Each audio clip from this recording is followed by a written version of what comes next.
नमस्कार बंधुरा आशा करी सबाई खूब भालो आछो। शुभमिता ब्लगे सबाइके स्वागत जानाई। आज के तुम्हादेर साथे शेयर करब अल्प मसुर डाल दिए कचुर एक दुर्दान्त रेसिपि। एकदम ही अल्प तेल मशलार व्यवहार करब जाते रेसिपिटा खेतेও बेश भालो लागे अथच रेसिपिटा स्वास्थ्यकरो हय।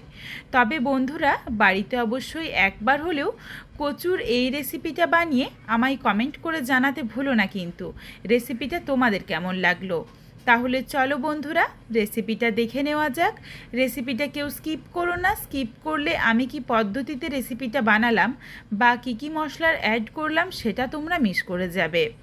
এখানে আমি প্রথমেই কচুর খোসাটা ভালোভাবে ছাড়িয়ে পরিষ্কার করে একদম পরিষ্কার করে ধুয়ে নিয়েছি। যতক্ষণ না অবধি কচুর যে সাদা জলটা বেরোয় সেটা যতক্ষণ না অবধি পরিষ্কার হয়। কচুটা ধুয়ে পরিষ্কার করে ঝুড়িতে রেখে দিয়েছি। এইদিকে দেখো খুবই অল্প পরিমাণে মুসুরির ডাল নিয়েছি। তোমরা চাইলে ডালের পরিমাণটা আরও বাড়িয়ে বা আরও কমিয়েও নিতে পারো, কোনো অসুবিধে নেই। একদম খুবই অল্প ডাল দিয়েও কিন্তু রেসিপিটা খেতে ভালো লাগবে। আর যারা ডালটা বেশি পছন্দ করো তারা বেশি দিয়ে বানালেও কিন্তু খেতে বেশ ভালো লাগবে। কড়াই গরম করে প্রথমেই দিয়ে দিয়েছি 2 চামচের মতো সরষের তেল। এইটুকু তেলের মধ্যেই পুরো রান্নাটা করে নেব, আর আমি তেলের ব্যবহার করব না। কড়াইটা গরম হয়ে যাওয়ার পর দিয়ে দিয়েছি কেটে ধুয়ে জল ঝরিয়ে রাখা কচু আর স্বাদ অনুযায়ী লবণ। এরপর নাড়াচাড়া করে মিশিয়ে ঢাকা চাপা দিয়ে গ্যাসের ফ্লেম লো টু মিডিয়ামে করে কচুটা ভেজে নেব, যাতে কচুটা প্রায় 90% অবধি সেদ্ধ হয়ে যায়। তাহলে কিন্তু রান্না করতে করতে আর হরহরে ভাবটা খুব বেশি আসবে না। এইদিকে কচুটা ভাজা বা সেদ্ধ হতে হতে আমি একটা মশলার পেস্ট বানিয়ে নিচ্ছি। তার জন্য নিয়েছি হাফ চামচ গোটা জিরে আর হাফ চামচ গোটা ধনে, একটা শুকনো লঙ্কা। এখানে তোমরা যেমন ঝাল খাবে সেই বুঝে শুকনো লঙ্কাটা দিয়ে নিও। এরপর শুকনো অবস্থাতে এগুলোকে আগে গুঁড়ো করে নিয়েছি যাতে পেস্টটা একদম মিহি হয়।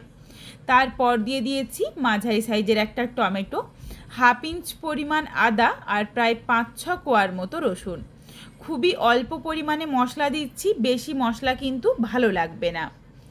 বেশ কিছুক্ষণ ঢাকা চাপা দিয়ে রেখেছিলাম। দেখো কচুগুলো কিন্তু প্রায় অনেকটা সেদ্ধ হয়ে গেছে, কিন্তু এখনও অবধি আরও একটু লালচে রং ধরিয়ে কচুগুলো ভেজে নিতে হবে। একটু লাল লাল করে ভাজলেই কিন্তু কচুর হরহরে ভাবটা অনেকটা কমে যায়। এখানে আমি গোটা জিরে আর গোটা ধনেটা বেটে ব্যবহার করছি, তবে তোমরা চাইলে গুঁড়োরও ব্যবহার করতে পারো, কোনো অসুবিধে নেই। নাড়াচাড়া করে দেখো বেশ লাল লাল করে কচুগুলো ভেজে নিলাম। একটা কচু তোমাদের আমি ভেঙে দেখিয়ে দিই। কচু দেখো সুন্দরভাবে সেদ্ধ হয়ে গেছে, একটু শক্ত রয়েছে। এরপর কচুগুলো তেলটা ঝরিয়ে তুলে রাখছি। কড়াইয়ের মধ্যে দেখো খুবই সামান্য একটু তেল রয়েছে, খুব বেশি তেল লাগেও না রান্নাটা করতে, অল্প তেলের মধ্যেই রান্নাটা হয়ে যায়। কচুগুলো তুলে নেওয়ার পর কড়াইয়ের মধ্যে বাকি যেটুকু তেল রয়েছে তেলেতেই দিয়ে দিলাম সামান্য একটু গোটা জিরে। এখানে আমি গোটা জিরে ফোড়নে ব্যবহার করলাম, কিন্তু তোমরা চাইলে 5 ফোড়ন বা কালো জিরে তোমাদের পছন্দ মতো যে কোনো ফোড়নের ব্যবহার করতে পারো, কোনো অসুবিধে নেই। ফোড়নটা ভাজা হয়ে যাওয়ার পর দিয়ে দিয়েছি মাঝারি সাইজের একটা পেঁয়াজ কুচি। পেঁয়াজের সাথে সামান্য একটু লবণ দিয়ে দিচ্ছি, তারপর পেঁয়াজটা ভেজে নেব। তার কারণ তেলটা অল্প রয়েছে, এইটুকু তেলে কিন্তু পেঁয়াজটা ভাজতে অসুবিধে হবে। কিন্তু একটু যদি লবণ দিয়ে দেওয়া হয় তাহলে পেঁয়াজ থেকে যেটুকু জল ছাড়বে, তাহলে কিন্তু খুব সহজেই পেঁয়াজটা নরম হয়ে ভাজাও হয়ে যাবে। বেশ লাল লাল করে দেখো পেঁয়াজটা অল্প তেলের মধ্যেই ভেজে নিয়েছি। এরপর এর সাথে দিয়ে দিলাম বেটে রাখা মশলার পেস্ট। মশলাটা দেওয়ার পর গ্যাসের ফ্লেম লোতে করে নাড়াচাড়া করে মশলাটা কষিয়ে নেব। একটু সময় নিয়ে মশলাটা কষিয়ে নিতে হবে যাতে মশলার কাঁচা গন্ধটা কোনোভাবেই না থাকে। তেলের পরিমাণ খুবই সামান্য, এই জন্য কিন্তু বারবার নাড়াচাড়া করতে হবে। আর গ্যাসের ফ্লেম লোতে করে মশলাটা কষিয়ে নিচ্ছি। কিছুক্ষণ নাড়াচাড়া করে মশলাটা কষিয়ে নিয়েছি, মশলার কিন্তু কাঁচা গন্ধটা চলে গেছে। এরপর দিয়ে দিচ্ছি সামান্য একটু হলুদের গুঁড়ো। এখানে আমি শুধুমাত্র হলুদের গুঁড়োই ব্যবহার করলাম, আর অন্য কোনো কিচ্ছু গুঁড়ো মশলা দেব না। এটুকুতেই খেতে কিন্তু বেশ ভালো লাগে। হলুদের গুঁড়ো দেওয়ার পর আবারও মিশিয়ে নিচ্ছি আর একটু ভাজা ভাজা করে নিচ্ছি যাতে হলুদের কাঁচা গন্ধটাও চলে যায়। মশলাটা দেখো তেল না থাকলেও সুন্দরভাবে কড়াই থেকে উঠে আসছে, তার মানে কিন্তু সুন্দরভাবে মশলাটা কষানো হয়ে গেছে। তলাতে অল্প অল্প করে ধরে যাচ্ছিল, এই জন্য আমি সামান্য একটু মশলার বাটিটা ধোয়া জল দিয়ে দিয়েছি। জলটা খুব ভালোভাবে ফুটিয়ে নেব, ফুটে ওঠা অবধি অপেক্ষা করব। আর ফুটে উঠলেই এর সাথে দিয়ে দিচ্ছি ধুয়ে রাখা মুসুরির ডাল। এখানে আমি প্রায় 3 চামচের মতো মসুর ডালের ব্যবহার করেছি, তবে তোমরা চাইলে 1-2 চামচ মসুর ডাল দিয়েও রেসিপিটা বানাতে পারো, কোনো অসুবিধে হবে না, খেতে কিন্তু বেশ ভালো লাগবে।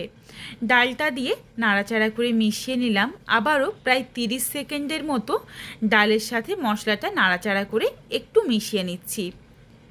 প্রায় 30 সেকেন্ডের মতো একটু কষিয়ে নিয়েছি। এরপর দিয়ে দিলাম ভেজে রাখা কচু। কচুটা দেওয়ার পর আবারও একবার মিশিয়ে নিচ্ছি।